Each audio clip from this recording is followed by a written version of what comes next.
Well, hello everyone, and welcome to World Affairs and our conversation today on NATO 2030, Harnessing Technology and Innovation.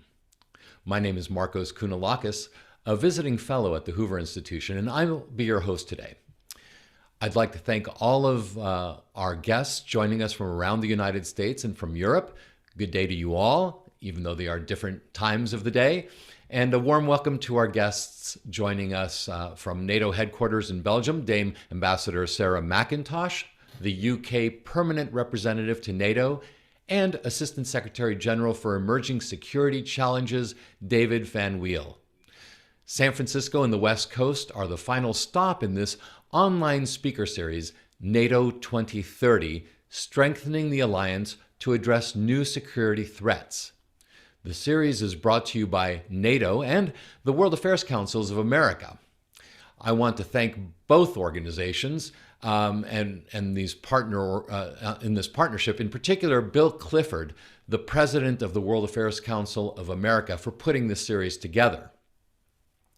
We're here to talk today about the ongoing importance of NATO and how its role is changing and adapting for the future. In a single lifetime, we've seen a major shift with major implications. What was once a small elite group with access to information transformed nearly overnight to, sorry, I'm checking here. Sorry, it looks like we got a technical question here, but I'm going to pick that up again. Okay. What was once a small elite group with access to information transformed nearly overnight. Now, almost everyone in the world has access to everything in the palm of one's hand. Technological advancement has changed the way we think about privacy, communications, security, the way people behave, the way information is spread, censorship, and of course, how governments behave. It's changed the way we work and live. These technologies, many of which have been developed here in the Silicon Valley, are central to how North Atlantic alliances continue to adapt and develop resilience. In fact, it's central for all who take part in the technological adoption race. Known as disruptive technologies, breakneck innovations are constantly creating new markets by disrupting existing market and value networks. They displace previous tools and techniques. We've already learned to live differently. Now we must work, strategize, and think differently as well, aligning our institutions in rhythm and in step with the times. And now I'm delighted to introduce our guests. Dame Ambassador Sarah McIntosh, CMG, was appointed permanent representative to the United Kingdom's delegation to NATO in February 2017. Previously, she served as Director General of Defense and Intelligence at the Foreign Office and has had many other appointments. David Van Wiel is NATO's Assistant Secretary General for Emerging Security Challenges. He's the Secretary General's primary advisor on emerging security challenges and their implications for the security of the alliance. He serves as a member of the Secretary General's senior management team. Thanks to both of you for joining us, and to our audience later on in the show, I'll be asking your questions. So if there's anything you'd like me to ask our guests, please use the Q&A feature in Zoom, which is here at the bottom of the screen, to send me your questions. So let me start with this, and it's a general question. The next summit of allied leaders will take place on 14th of June this year, very shortly, at NATO headquarters in Brussels, Belgium. This is a unique opportunity to reinforce NATO as the bond between Europe and North America, and a space to make decisions about policy and about initiatives and partnerships that will affect allied citizens in the immediate future. So here's the question. What is at the top of the agenda for this upcoming meeting? Well, thank you very much. And if you agree, I'm going to start and talk a little bit about what NATO is and why it should matter to all of us, what we've been doing, and then come to your question about what it is we're going to be doing in this package of work that we are calling NATO 2030. And then my friend and colleague David is going to talk about the technological aspects of that. So first about NATO, just a quick reminder of some of the key points about NATO. We are 30 allies. We invest about $1 trillion a year to underwrite the defence and security of 1 billion people.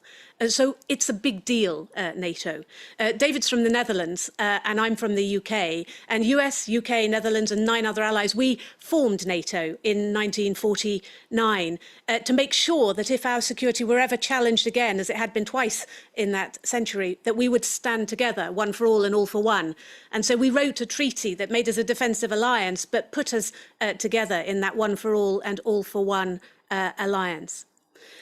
So we were established to sort of exist and to act and sit strongly and quietly and defensively and in the background representing power and the determination to defend ourselves so that people could get on with their life, with the real business of achieving a fuller and happier life. And NATO has done that, but it's done a lot of other things as well. And after the Second World War, it helped the European allies to heal the wounds of that war as they reconciled and joined NATO together. It stood strong during the Cold War against threats from the East. And after the Cold War, it helped new and newly free states to grow their freedoms and to choose a Euro-Atlantic future for themselves. And it's kept peace, it's countered piracy, and it's countered terrorism. And today, NATO is in a process of adaptation. We're coming into the second phase of that. The first phase started in 2014, and you'll remember that in 2014, Russia invaded Ukraine and annexed Crimea, and ISIS came into being in Syria and then Iraq. But we also saw an increase in the sorts of threats that you have been talking about on electoral systems, on infrastructure, on disinformation and challenging some of the ways that our societies operate. So having made one large change in NATO's defensive capabilities, we are now adapting to face new challenges and stay an alliance that can safeguard all our security. And the two big groups of things that we are trying to adapt to take account of are the big trends in the deterioration of the international security environment. So greater risks from globalization, transnational threats, global reach of threats, global connectivity, the return of strategic competition, a new centre of gravity in the Indo-Pacific with China increasingly powerful and assertive, and more contested space, so in some regions of the world, but also in some domains. And some technologies that we once thought of as solutions to problems have now become areas for competition themselves. And then a rules-based system that is under pressure from countries that don't follow the rules, but also where the rules run out in frontier issues like cyber and space. And then a second group of challenges around changes to the character of contest and competition. So the erosion of boundaries between domains and geographies and between peace and war, and the sorts of attacks like the cyber attacks that we all suffer, and I know that you do in California, that seek to undermine our institutions or the things that are important to us. And then the defence and security impacts of rapid technology change. So new weapons technologies, new dual-use technologies that can be both civilian and military. And then a group of technologies that just change the economics of conflict, from kind of miniaturization and swarming to battlefield resupply. And we need to stay safe and to underwrite the security of our billion citizens against all of these risks and challenges. So we've been adapting. And the summit that President Biden and Prime Minister Johnson, Prime Minister Rutte from the Netherlands, and all of our leaders will come to on June the 14th are part of that adaptation. And they're going to take a package of decisions to fit NATO for 2030, to help the alliance to stay strong militarily, to be stronger politically, and to take a more global role. And one of the sets of decisions that they'll be taking is around technology. And that's what David's division does. Well, thank you very much, Sarah. And I think that that's a wonderful introduction to the field of play that we're facing as an alliance. And I think that it is all about adapting to the changing situation in the world as we see it now. We are entering a phase of global competition, and we are entering a phase where security is broader than just collective defense. Our citizens are facing attacks on a daily basis in cyberspace. We are facing disinformation on a continuous basis. We are facing the theft of information, of technology on a daily basis. So there's a whole subset of non-military but very persistent, continuous, ongoing activities that from a security point of view pose a threat to our security. And NATO needs to step up its game and be sure that it adapts to this changing world and becomes relevant in those areas. Cyber was mentioned as one of them, but emerging and disruptive technologies, which will have a huge impact, not only on the battlefield, but also on the daily lives and the potential disruption of our societies, are another part of that. And the fact that innovation is now largely being led by the private sector and not, as it used to be 40 years ago, by governments and the defense sector, has made us become less aware of new technologies, of the technological edge and the potential dual use opportunities, but also the threats. And we see that some competitors are heavily engaged in this. So we need to step up our game and maintain our technological edge, which we still have at this moment. Right. So as we get to this summit, and thank you so much for giving us that overview and a bit of history, really, as to how this All for One and One for All, Three Musketeers alliance works with all 29 members. But as we go towards this, are you expecting that this question of cyber defense and of technology, the emerging and disruptive technologies, are going to top the agenda? I mean, it seems like there's a number of other things that also are fairly timely currently, but could you sort of place within the importance of what is going to be discussed on June 14th, this field, where it lands? Oh, you're asking the turkey what's going to be on the main menu for Christmas. So, of course, I will say that it will be front, right, and center of the whole summit outcomes. But with all kidding aside, yes, innovation, maintaining our technological edge, how do we better defend and deter in cyberspace, are definitely going to be discussed at the summit and will feature prominently. Because there is a broad consensus that these topics are important next to the other topics, like how do we make our societies resilient, how do we maintain our defense and deterrence posture, etc. Sarah. Yes, and just to agree absolutely with David, so on the agenda will be a range of other issues, resilience that he spoke to already, climate change, a new approach to deterrence and strengthening our commitment to collective defence and strengthening our role in the international order. But technology will be part of many of those, because when we consider resilience, part of what we're talking about is the resilience of our technological bases, it's the resilience of our infrastructure, including our technological infrastructure, and it's resilience against cyber-enabled but other technologically enabled attacks on our infrastructure. So technology will be part of that resilience bundle as well. And it will be part of the climate change bundle too, because of course it is some new technologies and new materials that are going to enable us to reduce emissions that are created by defence and will help defence to engage with and to support our security through the changes in the security environment that climate change might bring. So it'll be really central to the entire agenda. Right. So the embedded reality of technology, as it were, in almost every issue, spanning, as you say, from climate change to how we work to defend some of the hardware systems that we have in place in various theaters and within various nations. It sounds in some ways as if while NATO in its early stages was focused, if you will, on the hardware side of the equation, developing the material that were necessary to be able to have an effective defense, a deterrent force, we're really looking at the evolution of really the software of the current reality and how the software really is becoming key, and if not as important, perhaps even more important in the current environment. Is that a fair assessment or a way to look at it? I would start with saying it's not an either or. We still need the hardware. We still need to deter against classic aggressors that need to be deterred from even pondering about an attack on one of the allied nations.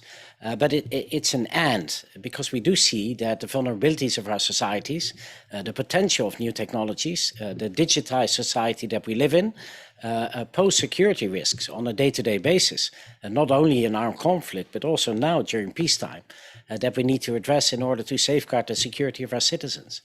So the cumulative effects that potential adversaries could gain from cyber attacks without ever breaching a territorial border can be very strategic and detrimental to our societies.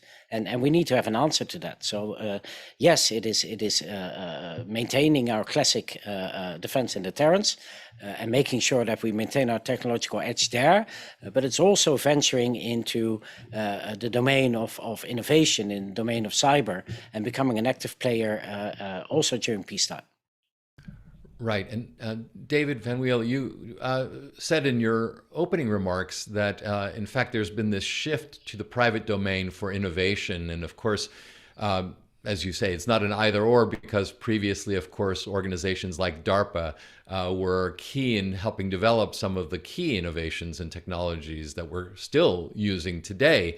But there has been this palpable shift to private industry. And certainly it's something you see here in California, where innovation is being developed by non-governmental agencies. How can you then, if you would please, look at how NATO is looking at emerging and disruptive tech, and speak to NATO's general approach to AI, for example? And has NATO been keeping a pace with other institutions or organizations, or has it been a late adopter? And what benefits have been realized, and how does NATO intend to leverage disruptive tech? Well, I think that DARPA, you mentioned it already, was a reaction to the realization that some innovation was not happening in the classic defense tech sectors.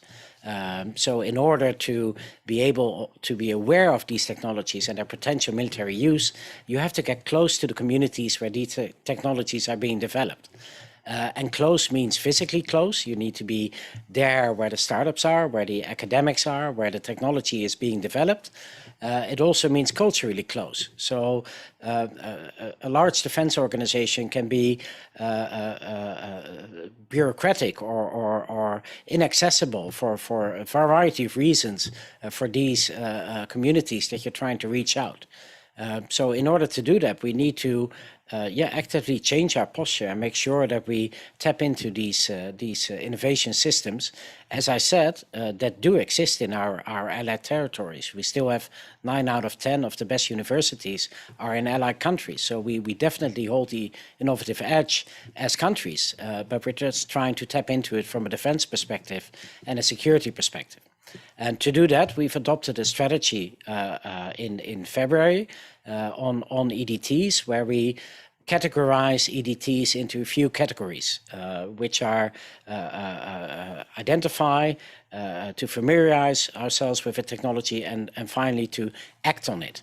And those 3 categories are meant to look at technologies, one, in a horizon scan. What are the early senses we get out there, mostly in the academic community, of potential technologies that are not relevant now, but can be in 10 to 20 years. So we try to monitor those. In the second stage, we try to get familiar with a technology that is already out there and what could be the potential use. And the third stage, the X stage, is where we have to actually define a strategy and make sure that NATO, the alliance, but allies mostly, are ready to incorporate a certain technology, and how do we want them to do that based on our own values and norms. And to put in those categories, I would say that on biotech, human engineering, we're in the identify phase now. Autonomy at the moment is in the awareness phase. How do we grasp more knowledge about potential use, and we're working very hard on AI to act on that, because of course AI is everywhere around us, and we need to make the alliance and allies fit for purpose when it comes to AI. And in terms of our partnerships, just to add to David's brilliant answer, I mean, we see a need for a what we call a triple helix of a partnership between government, the private sector, and where innovation really happens, and academia as well. So we are working on building partnerships in that model. Right. And so those institutions that you mentioned and the nations in which they operate are open societies. And it seems that there's a challenge to open societies in general from adversarial or competing nations exploiting or perhaps even absconding with technological advances and turning that technological innovation against NATO and other open democratic systems. How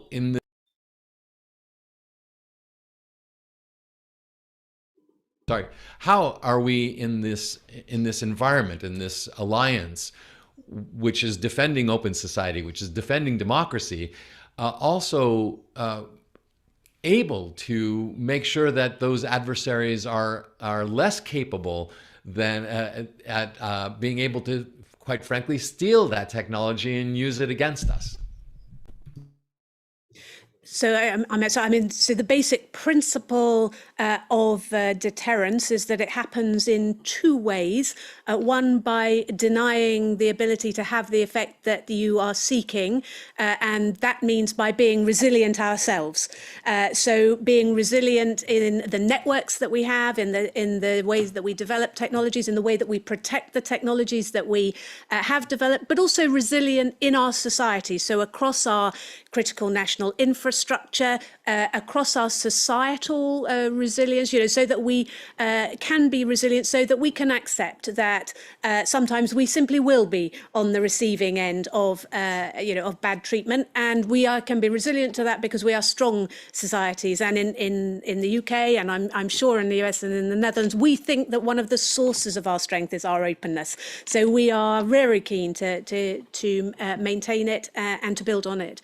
And then the second way is to be very plain that there will be that attacks simply cannot just happen, and that there will be a response, and the response will not always be the same. It depends on the way in which you are attacked. And so that really is about maintaining a decisive military and technological edge so that you can, if necessary, respond in that way. But it's also being willing to respond in other ways. So sometimes the right response might be a political one, or it might be an economic one, or it might be a lawful one. It might be that you wish to prosecute someone who has attacked you, or to sanction them, or to prevent them from travelling to your country. So the key two parts to this in a deterrence, through a deterrence lens, are to make yourself resilient against these attacks, hard to attack, and resilient if it happens. And secondly, to have a range of tools at your disposal and a willingness to use them that puts people off from wanting to do that in the first place. And if I can add to that, if you look at specifically the innovation side of it, being part of these communities again, knowing what's happening in the academic world and what's being developed, allows us to earlier see potential dual use opportunities, but also risks, to make sure that when new technologies emerge, that the government is able to look at the security implications of this technology and incorporate that into the international norms and standard setting, which at the moment happens insufficiently. So that's one way to protect technology from adversarial use. Another way is to provide information on trusted capital. So who are the trusted partners? Who are the trusted venture capitalists that will not take advantage of your technology or steal it? A third one is just awareness of the potential misuse of technology by adversaries. So there's a whole range of benefits that the defense sector can bring to the academic sector when it comes down to protecting their technology without closing down societies, as Sarah said, which is our strengths of innovation comes from our openness. And this is something we need to maintain that in order to maintain our technological edge. Very good.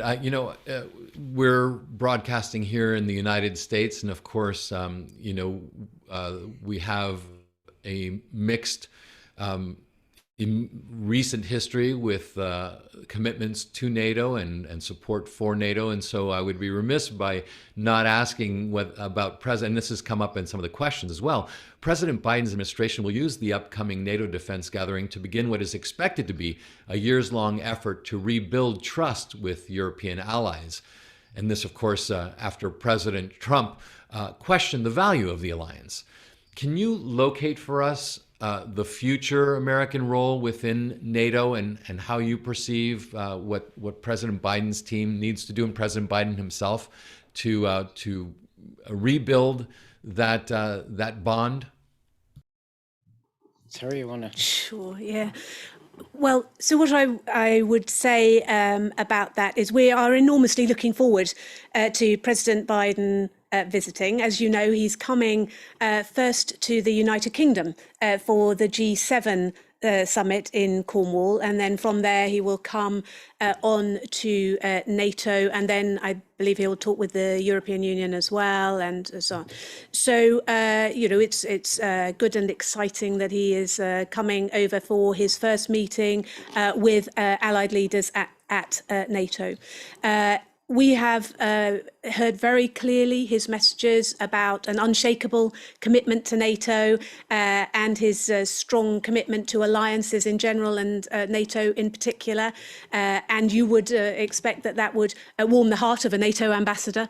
So that is very welcome. But I would just say, though, that the United States has been NATO's leading ally since 1949. And it will continue to be NATO's leading ally.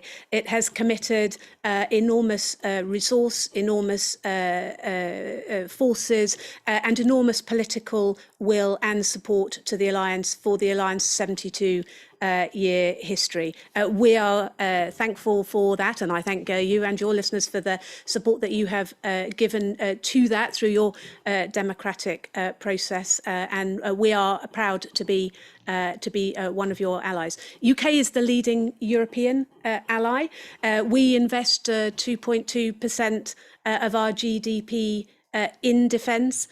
We've committed a full spectrum of our forces to NATO, including all of our nuclear deterrent forces, including our offensive cyber capability. We lead a battle group in the Baltic states alongside the US and so on. So we're pleased to be the leading European ally in NATO, and proud to serve alongside the US and all our allies, including the Netherlands.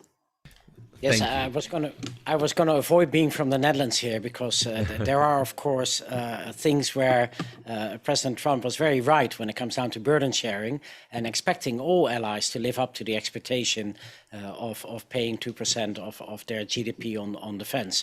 And my previous boss, the Prime Minister, has stated that at multiple occasions, that also these messages you should be able to make amongst friends and should be able to be delivered.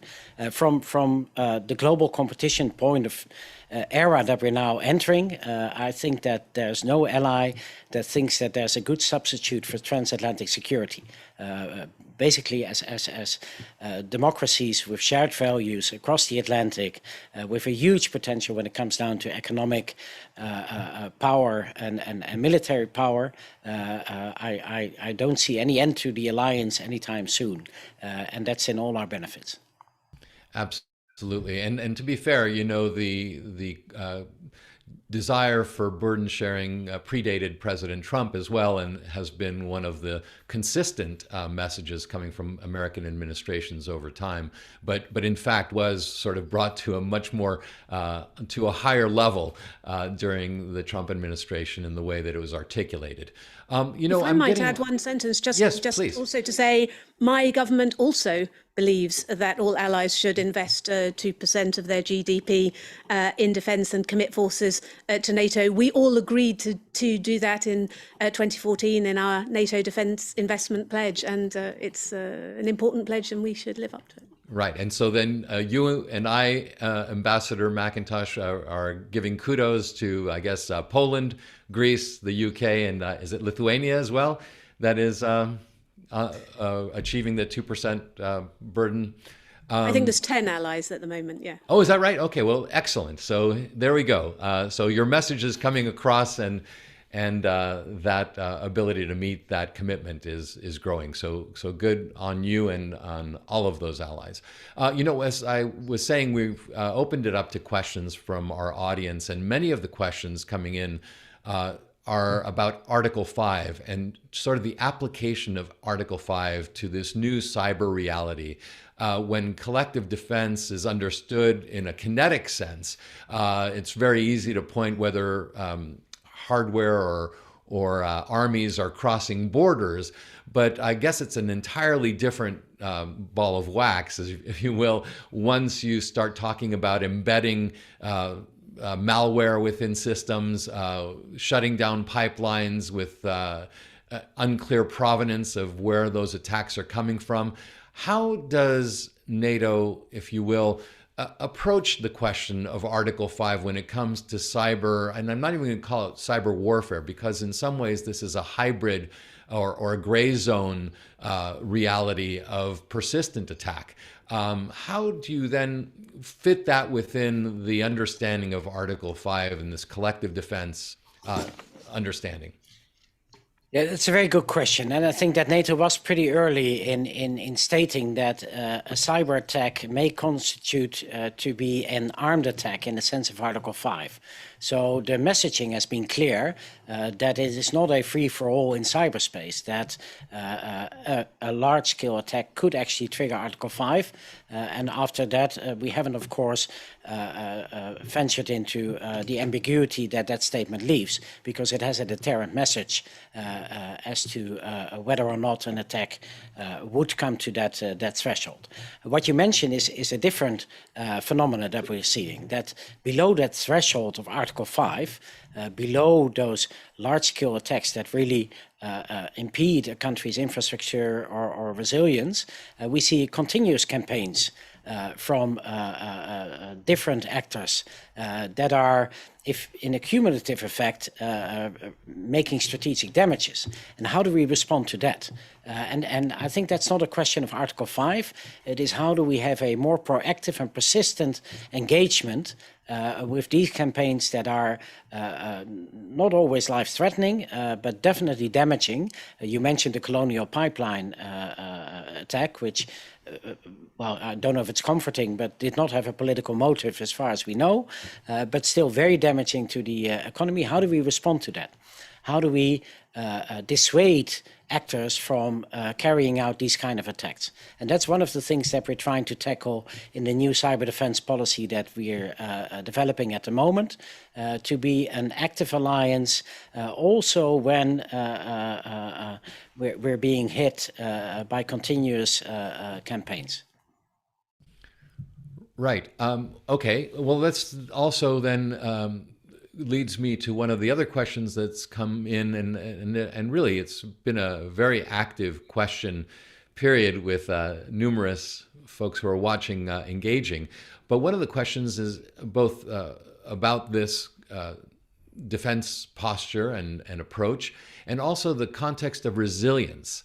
And this is something you've both mentioned, is how do you maintain these resilient societies and abilities to respond? How then do you see this is the questioner asks, the European Union Defense Force within the context of NATO and in the spectrum of resilience overall? Yes, so I won't ask Sarah to answer the question on the European Union Defence Force. No, I think that the two organizations are both relevant and complementary when it comes down to the defense. We know that the European Union has a number of legislative measures that in the domain of resilience, in the domain of export controls, in the domain of foreign direct investment screenings, in the domain of imposing law upon private companies, there are a lot of means that NATO as a multilateral organization doesn't have. On the other hand, NATO is the forum where North America and Europe come together with a sole focus on the security and defense aspects of all these types of resilience. So to have this platform where we can exchange best practices, where we can agree on certain norms and standards that we would like to impose, where we can have best practices advice on what legislative measures work against which kind of aggressor is a huge bonus in any case. And then when it comes down to the hardcore defense and Article 5, I don't think there's anybody in the European Union that believes that any European defense initiative will be a substitute for the collective defense of our alliance. So often there's a lot of misunderstanding about the words of strategic autonomy that are being used, but I've never heard from the EU or an EU country that NATO as a collective defense organization is obsolete. I might add something maybe on NATO and European Union cooperation, because there's quite an extensive program of cooperation between the two organizations. They work together on maritime security, on countering hybrid threats, on cyber threats, and an interesting project on military mobility. You know, they have different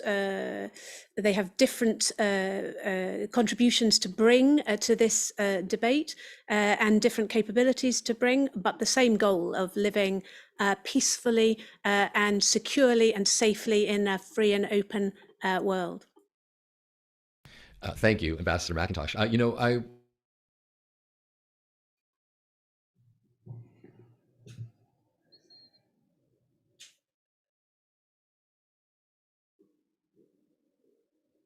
We'll address one that how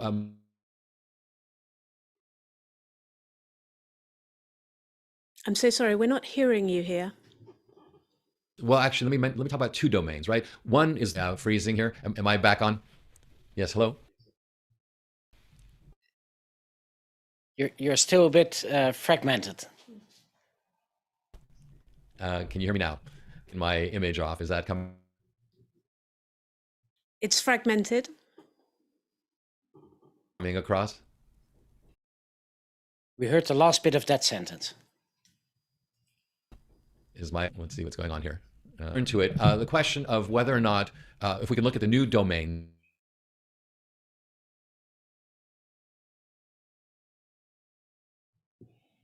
I'm sorry, we're not hearing you.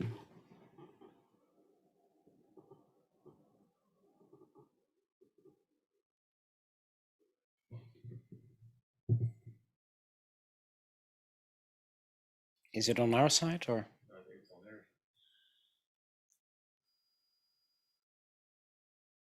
And that includes the space domain and the information domain. Are we better now? Hello? Hello. I heard the word space domain and information domain. Yes, the space domain and the information domain. If you can address how NATO is approaching those two domains. So maybe to kick off on the space domain, NATO has declared space an operational domain. So that means that next to land, sea, air, and cyber, space is now also an operational domain. And NATO's had a long history in space when it comes down to space-based communications, when it comes down to ballistic missile defense and detections. There's a lot of experience available within NATO. And NATO will act as a primary platform for allies to share information on threats from space, on opportunities in space, but also exchange on legal questions pertaining to space as a domain. So as space is becoming more and more populated, so to speak, with more technology available, and therefore more countries venturing into space, therefore bringing new questions to the table, NATO will be an active player in that. Very good. Is there anything you might want to add on the information domain, one which is relatively new, and that includes actions such as interference in elections by malign adversarial forces, and how NATO is both coordinating with allies and confronting some of these challenges? Yes, well, I'll kick off and then hand off to Sarah. I think that sharing of information, but also about what is misinformation, is one of the best things you can do. And early sharing accounts for early awareness. All our countries, all allies have different vulnerabilities to different kinds of misinformation, and to be able to interpret the misinformation that's being targeted at another ally and have a shared understanding, and therefore being able to have a shared condemnation of a shared correction to information is key. So NATO is a very key platform for doing that. Yes, absolutely. And I think there's also other things that you can do about being very plain, simple, clear and open with your own information. People will make things up about you, but if you are clear and plain and simple about what it is you want to say about yourself, then that is a good start. And as David has said, being willing to identify and to call out misinformation or disinformation and to demonstrate that it is not correct. And in this area, of course, there's quite a lot that can be done with open source information and data, which in many cases will speak for itself to disprove information that is not correct and was knowingly not correct. Thank you. Here's a question from another of our viewers, and it addresses climate change and the effects of climate change on migration. With climate change, can we expect to see droughts? We can expect to see droughts, crop failures, and famine outbreaks, especially in developing countries. These will lead to mass climate migrants coming into NATO countries. How can we prepare for, or rather, how can you prepare for, we collectively, but you at NATO, and also try to mitigate this problem before it happens on a larger scale? Well, that's a very large question on one of the largest challenges that we are facing in our lifetime here. and NATO is definitely wanting to play an active role in the debate on climate change and security. So earlier this year, a climate change and security agenda was adopted, which is based on 3 pillars, and they all come together in the question that was posed. The first pillar is awareness. We need to know where climate change is happening, what the effect is on our own allied territory, but also our neighborhoods, be it the high north, be it the south, be it the east, in order to know what the potential second and third order effect of climate change, like migration and droughts and crop failure, etc., might be. The second pillar then is to adapt. We have to be able to operate in harsher conditions.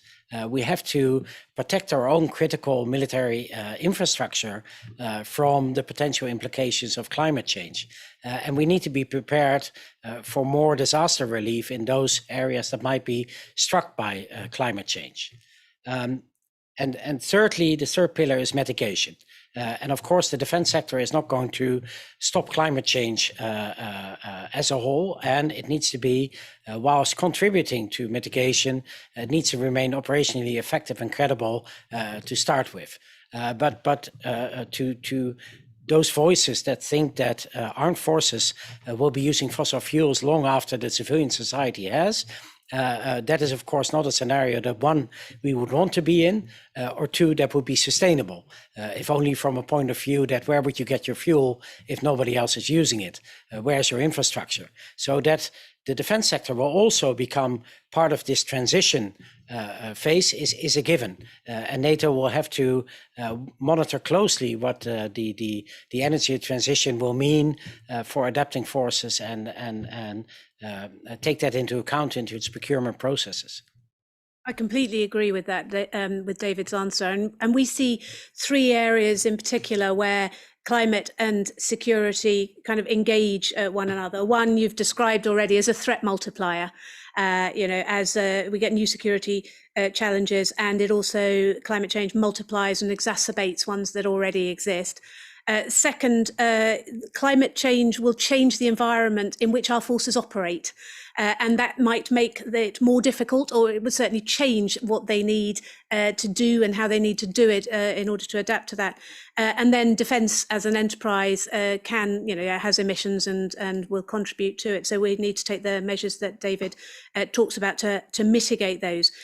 In the UK, we are hosting the World Climate Conference, it's called COP26 in November in Glasgow, when there will be leaders from 196 countries coming together to work out the next steps towards implementing the Paris climate change plan. And the pillars that David talks about are absolutely central to the pillars of that big climate event. So mitigation through national emissions targets by phasing out coal and stopping deforestation, encouraging renewables, adaptation to protect and restore ecosystems and to build our defences against climate change, to mobilise climate finance in order to allow and support developing countries to transition as well. And fourthly, to collaborate and to do this between government, business and civil society. And you can see from those four that I don't think NATO is likely to play a large role in raising funding for climate change transition, but it will certainly be part of adapt and mitigate and collaborate. And maybe to finally add two concrete examples of where operational effectiveness and climate mitigation go hand in hand, and the UK is a key nation in one of these examples. One is that if you are able to have more sustainable camps in operation areas, which rely less on fossil fuel and more on renewables, then one, you're contributing to mitigation. Two, you're less dependent on the very vulnerable fuel logistic lines that run through a crisis area. And another example is that recently we've started to adopt algorithm-based software that will provide a more efficient use of tanker transport planning of aircraft, in which you're one, saving fuel, and two, therefore having less emissions into the climate. So it's more often, also thanks to technology, it can be a real win-win situation, and it doesn't have to exclude. It's not one or the other. In fact, that leads me to one of the other questions, and I'm going to combine a couple of questions here from our audience, but this is quite relevant because one of the questions is about AI and quantum mechanics in terms of decision-making in NATO's political and military sphere to achieve a technological edge. You just went through one example of how you build efficiencies, but a second related question regarding technology and NATO's deployment and use of its capacities is, what is NATO's attitude towards autonomous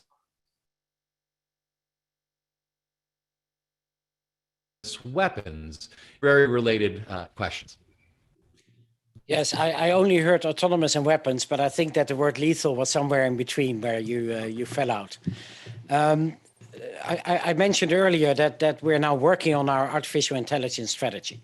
And artificial intelligence, of course, is one of the key enablers of autonomous vehicles. But we're deliberately taking a crawl, walk, run approach here.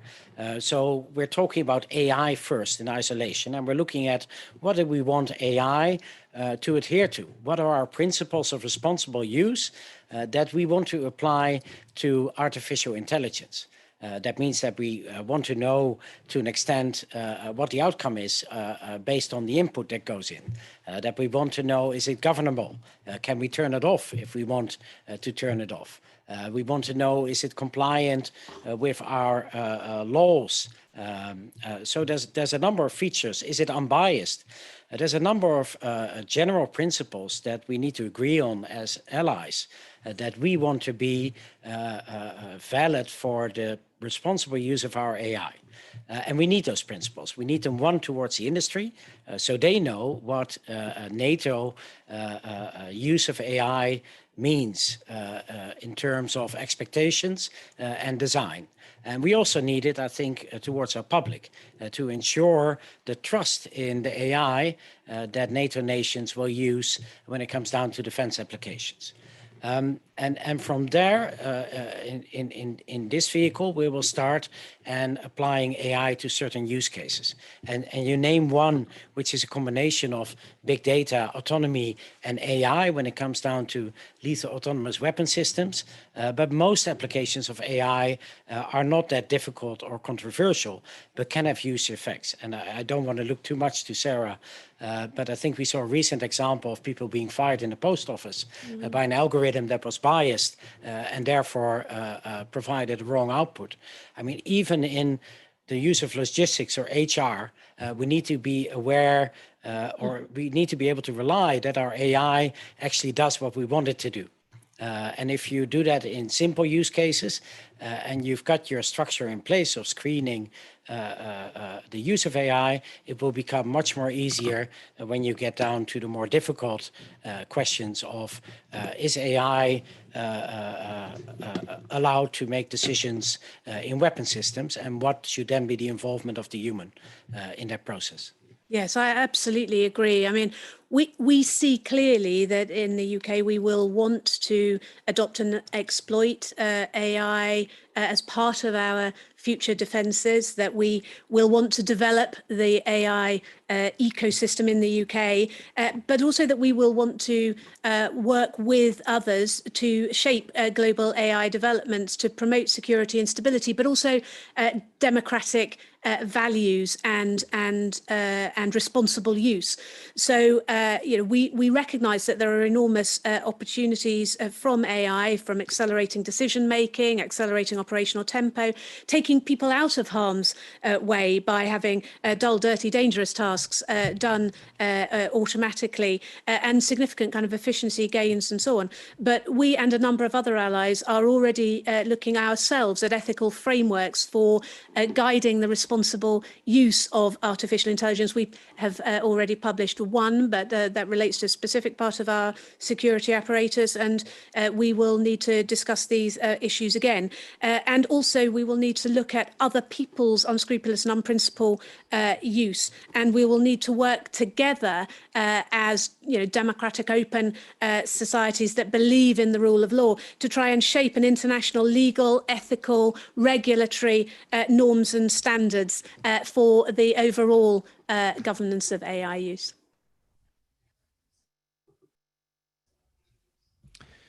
So apropos ethical norms, and we're getting a number of questions regarding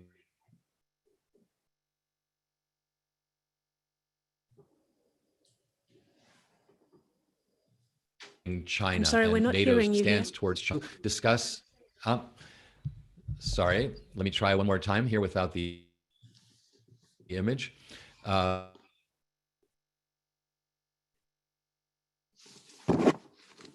We're getting a number of questions regarding China challenge, as it were. Could you discuss this is and this is coming from a number of questioners. If you could touch upon how NATO is confronting the China challenge. Yeah, no, I'm happy to. And let me talk a bit about the United Kingdom first, perhaps, and just say that our approach to China is clear-eyed, and it's rooted in our values and interests. We have a strong constructive relationship in many areas, and we recognise that China is, we need to engage with China to address many of the major global problems, such as health crises, but also things like climate change. And we also raise concerns with China where we have them. And my government has published earlier this year an integrated review of our development defence, security and diplomacy and international relations strategy. And in that, we recognised that China is, of increasing importance across the Indo-Pacific, but also increasing international assertiveness, that her scale and her technological ambition is matched with an ambition to project influence further into the world, and that has implications, and that we need to pay attention with that. We need to engage with confidence, standing up for values and interests, but also being willing to engage where we should do that for all of our interests. And I think many allies take a similar approach. We need to recognise the changes that are happening in the Pacific generally, the advances and the growth that China is pursuing, and we need to understand the implications that has for us.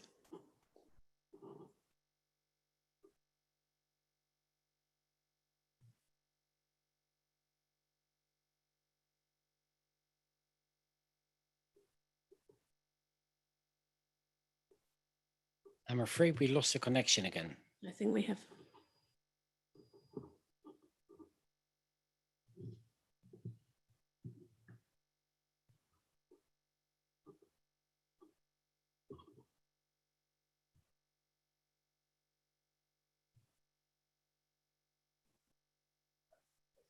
We still can't hear you.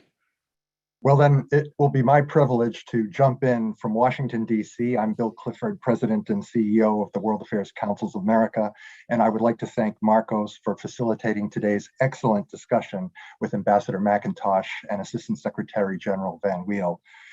Their take on NATO's strategy on emerging and disruptive technologies and how the alliance, the 72-year-old alliance, is harnessing talent and innovation to defend democracies against new threats and adversaries is important and insightful. Thanks also to my colleagues at World Affairs in San Francisco for hosting the final of 6 online programs presented by World Affairs Councils across the country. Each looked at aspects of the NATO 2030 recommendations from not only security policy experts, but also the private sector and young leaders. And expanding dialogue and understanding among the US public about the future of the alliance is the objective of the World Affairs Councils of America's NATO Speaker Series. We're grateful to you, the audience, for your questions and ongoing interest. WACA has been proud to partner with NATO's Public Diplomacy Division, especially Ambassador Baiba Brage and Damien Arnaud, to engage allied ambassadors and senior NATO officials in forums like today's. We wish you well with the Summit of Allied Leaders on June 14, and we look forward to continuing these conversations that matter in the coming weeks and months. Marcos, if your connection is back, it's back to you. Well, thank you very much. It appears that I am back. It really has been a wonderful program. Thank you, Bill Clifford, for manifesting this event.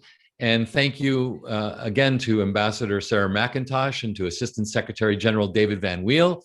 We're honored that you could have joined us today. And to those of you who listened in today, thank you. We hope you enjoyed today's program. Have a great rest of your week. And remember those who have served valiantly as we approach this Memorial Day in the United States. Thank you again for joining us, and all the best. Thank you. Thank you.